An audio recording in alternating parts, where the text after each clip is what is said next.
Chad, another superb lineup of rams this year. I've got to say it, mate, it must feel great to see your genetics working in so many different places. Yeah, it is exciting, Benny. Well, it was exciting to have an email from the Falklands again the other day. They'll be here in a few weeks to have another look. Some interest from Western Australia, New Zealand, right through New South Wales. We're just back from Quilpie in Queensland.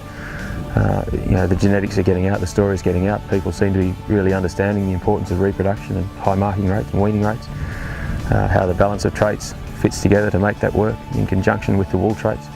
It's a very interesting animal. It's quite complicated in the depth of the traits that we look to put together, but that in itself is a challenge that can be very rewarding. And that reward is being shown in the depth of the animals coming through this year. There's been a couple of sires in quite a few sire evaluations around the country.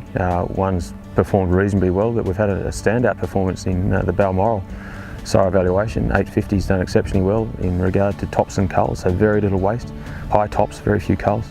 He topped it for growth rate and structure, fibre diameter, CV, quite a few things.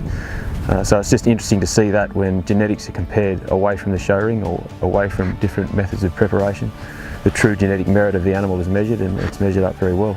Tell me a bit about what you've got on offer this year. This year is just a step up on last year, really. We've the same format, combining the traits we think are important. Muscle and fat's been a big focus. We're happy to hold that where it is now. We've got really resilient animals in place, and we're looking to drive the growth and the fleece weight, and they're two traits that'll take a step up this year. There's a lot more poles coming through. The strength of the pole gene will continue to improve, and there's good genetic diversity coming through with a trigger veil ram that looks to have done a good job on top of the Mumblebone sires that have been performing well for years. Well, mate, best of luck for the sale. Thanks, Benny.